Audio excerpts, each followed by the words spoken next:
Hi, everyone. I'm Elaine Quijano. It's good to be with you. Thanks for joining us.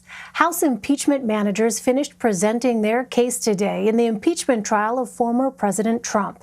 Their argument that impeachment is not to punish, but to prevent.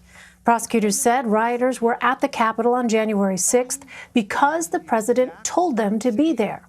They spent the afternoon focused on both Mr. Trump's words on the day of the attack and the words of the insurrectionists. On January 6th, we know who lit the fuse. Donald Trump told these insurrectionists to come to the Capitol and stop the steal. You don't have to take my word for it that the insurrectionists acted at Donald Trump's direction. They said so.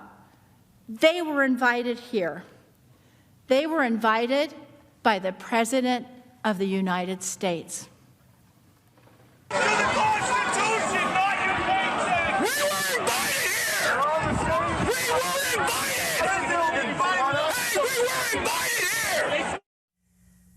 Impeachment managers also laid out the harm they say was caused by the riot, not just to the country, but to senators' colleagues and others who share their workplace.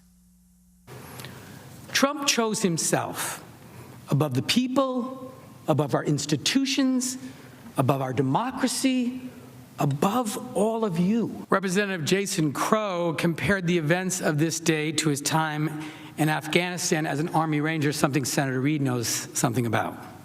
What I felt in the Capitol behind us is something that I haven't felt since I was in Afghanistan as an Army Ranger. And to think that as a member of Congress in 2021, in the U.S. Capitol on the House floor, that I was preparing to fight my way out of the People's House against a mob is just beyond troubling. There were lots of other people in the Capitol working on January 6th as well. From personal aides to floor employees, cleaning staff, food service workers. We can't forget all the people that were in harm's way that day.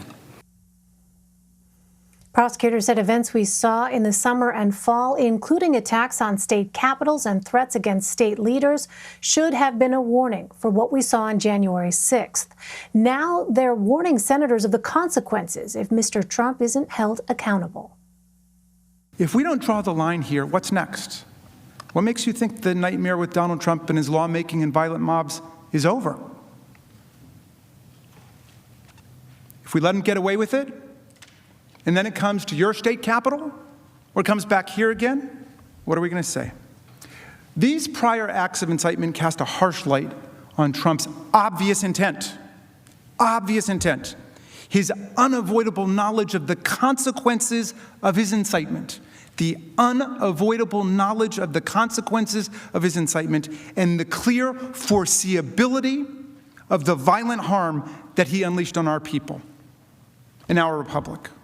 President Trump's lack of remorse and refusal to take accountability during the attack shows his state of mind. It shows that he intended the events of January 6th to happen, and when it did, he delighted in it. President Trump's lack of remorse and refusal to take accountability after the attack poses its own unique and continuing danger. It sends the message that it is acceptable to incite a violent insurrection to overthrow the will of the people, and that a president of the United States can do that and get away with it. A reminder, House managers are hoping to convince 17 Republican senators to convict Mr. Trump on the charge of inciting an insurrection. Earlier this week, 56 senators, including 6 Republicans, voted the impeachment trial was constitutional. Our CBS News polling shows 56% of Americans are in favor of conviction. Caitlin Huey-Burns, Rebecca Kaplan, and Eugene Scott join me now. Caitlin is our CBSN political reporter. Rebecca is a CBS News Capitol Hill producer. And Eugene is a political reporter for The Washington Post and host of the podcast, The Next 4 Years. Welcome to you all. Caitlin, let me start with you. Congressman Joaquin Castro talked about the courage history has seen on the Senate floor while encouraging Republicans to vote to convict. But does it appear any Republicans who had earlier voted against even holding this trial might change their minds? Well, Lane, yesterday we saw senators from both sides of the aisle visibly moved by the new footage that was released by the House impeachment managers, specifically footage of Mike Pence, the then vice president, being whisked away, he and his family directly in harm's way. We saw after that video was released and that new footage was shown that Republican senators did seem to be compelled by it, even if they were moving towards no conviction. They acknowledged that that video was terrifying. However, the mood here feels a little bit different today, and it seems like things are kind of settling into their partisan corners, just given the reaction that we're seeing early on now from some of these Republican senators that we were looking to see whether they were, somewhat amenable to some of these cases made today. The big question was whether House managers could connect the dots, if you will, between the events on January 6th and the president's rhetoric behavior, directly connecting him and saying that he incited those riots. Hearing from senators like Senator Langford from Oklahoma today said that those dots just weren't connected. And we've seen from kind of the color being reported from our correspondents and reporters in the room that towards the end of the day, a lot of lawmakers were kind of, growing a little bit tired of some of the arguments. So there is this question about whether there is going to be at least more senators than last time to vote to convict, but still it remains a huge uphill climb to get the 17 necessary to convict. Well, Rebecca, one of the impeachment managers, Congressman Ted Lieu, showed videos and comments from people like Republican governors and former Trump officials condemning the Capitol attack. How attentive were senators to the House managers' presentations today? We heard a little bit from Caitlin there that it seemed to be a bit of a different kind of atmosphere.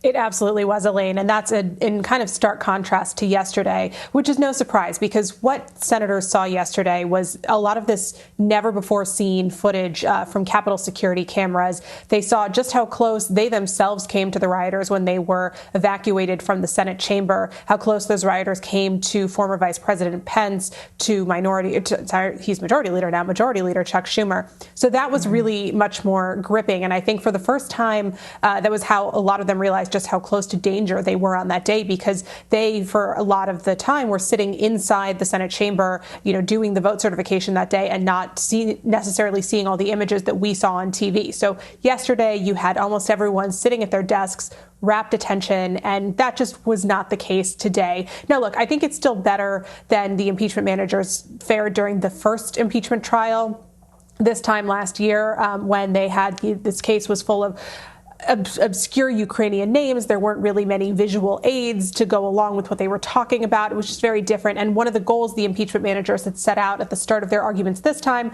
was to be less repetitive in what they were saying. And I think they actually did achieve that goal. So yes, people were still paying attention today, but there's a little bit more walking around. And especially towards the end, there was just not the same level of attention. My colleague Grace Seegers, who was in the chamber for part of the closing time of the arguments, likened it to a high school classroom 2 minutes before the bell is going to ring, when at the very end, when the lead impeachment manager, Jamie Raskin, was finishing up his closing arguments, people were getting their papers together, packing their things up, and clearly just ready to go. That's a pretty vivid description. All right, Eugene, I want to turn to something you wrote this week. This is what you said, quote, that one of the most consistent themes of the Donald Trump era was the former president's use of discriminatory language that was shocking and, his critics say, often caused real, tangible harm. Eugene, what's the potential fallout if there are no consequences for the language that led up to the insurrection? Well, the potential fallout from the highly possible lack of consequences for the former president's language is that it will become even more normalized and entrenched in how political parties, and specifically the Republican Party, talk about people that are on the other side of the aisle than them, and more specifically outside of their own political tribe. We know just from the past few weeks that there are several newly elected Republican lawmakers who pretty much have been considered to be mini Trumps by their critics because of how they engage people who don't see the world the same way that they do and view others outside of their political silos as enemies. And so the real fear is that the unity that so many people on both sides of the aisle say is highly in need of being pushed forward in this, in theory, post-Trump era could be a long ways off if the response that Republican and Democratic lawmakers have to the former president's use of language that some people highly believe or genuinely believe led to the loss of at least 5 lives, not including the suicides of police officers after that, continues to go unpunished. Eugene, I want to ask you about today when we heard, I believe it was impeachment manager Cicilline, talking about the racial component of what we saw take place on January 6th. And he talked in very visceral terms of law enforcement officers, black officers who were enduring racial epithets. He talked about one officer breaking down after the event. He talked about, in the aftermath of the assault itself, the fact that it was many black and brown people who were tasked, because they work on the staff there, to clean up literally the mess left behind by what he called a crowd that included white nationalists. So why would he include that on this final day when, as we've been continuing to discuss, it does not appear that there is much room here to change any kind of minds for Republicans? I imagine his intent wasn't as much about trying to change minds, but to just prove how consistently systemic racism and prejudice was of a theme throughout the Trump presidency.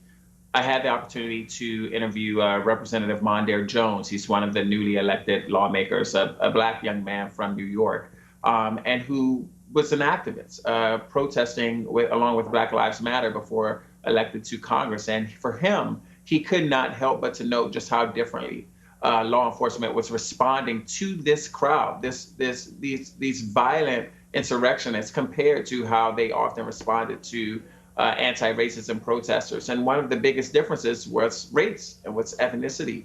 And that was in his mind as he was just wondering whether or not he was going to be able to move forward to see another day. The aspects of racism in this moment were just very visible to anyone who was able to notice just how differently law enforcement was engaging these people compared to protesters from the past summer that took downtowns across the country by storm. And one of the people who shared her story was Rhonda Colvin, a Washington Post reporter, when I interviewed her for the next 4 years, saying that she felt like she really had to hide to a degree more deeply than I think other journalists and congressional people and staff members, because she feared, as a black woman, that if many of these rioters who were white people, whose ideas of race were influenced or at least shaped by President Trump, saw her, that the consequences for her could be far more severe than perhaps anyone else. Right, because among those indelible images of that day on January 6th, the Confederate flag being paraded through the halls of Congress, as well as a noose that we saw that had been fashioned outside. Let me turn to you, Caitlin. House managers argued against Mr. Trump's legal team's First Amendment arguments. Let's go ahead and listen right now to Congressman Joe Neguse. According to President Trump, everything he did, everything we showed you that he did, was perfectly okay for him to do, and for a future president to do again. And the Constitution, apparently, in their view, forbids you from doing anything to stop it. Caitlin, why do they say that argument does not hold up? Right, so they are kind of pre-butting what we expect to hear from the former president's defense team tomorrow, arguing this on First Amendment grounds. We know this is something that they want to make kind of centerpiece of their defense strategy. And what Neguse and others were saying today is that if you are arguing that case, that means that a president can say or do whatever he wants without any sort of consequence. They said that, this would create kind of a superpower of immunity. And they also pointed out that this wasn't as if Trump was some kind of man on the street or some random civilian. He was the president of the United States. Those actions, those words have consequences, they are trying to argue. And this was also about kind of setting a precedent. And that's also a theme that we heard from the managers today, that it wasn't just about what President Trump did, it's what could happen if there is no action or accountability taken. So that was kind of the theme of the day. Rebecca, former President Trump's advisor Jason Miller says that Mr. Trump's defense will only take one day. What comes next in the trial timeline after that? So that's going to be tomorrow. The final day of the week will be the former president's lawyers making their case. They have up to 16 hours, but as you said, are only expected to take one day. So we're not saying 16 hours in one day, but I just think it's not going to take them the full 16 hours. That means that Saturday we are going to move into a Q&A. So senators will have the chance to ask questions of both sides, the impeachment managers and the former president's lawyers. And then the last real big question that dictates how long this trial is going to go is whether impeachment managers are going to call any further witnesses to make their case. Now, at this point, they really have not shown their cards on this issue, so we don't know. They won't say either way. But I think it's unlikely. Even Democrats who have been talking to reporters after the impeachment trial have said they don't really see a need to call witnesses. They think the case has been made.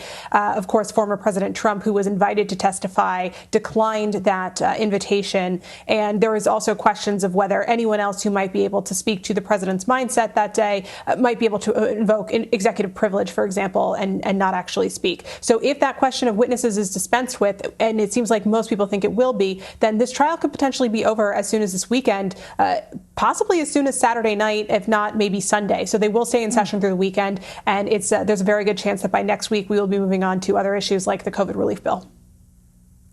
Wow. All right. Remarkably fast. Caitlin Huey-Burns, Rebecca Kaplan, and Eugene Scott, thank you all very much.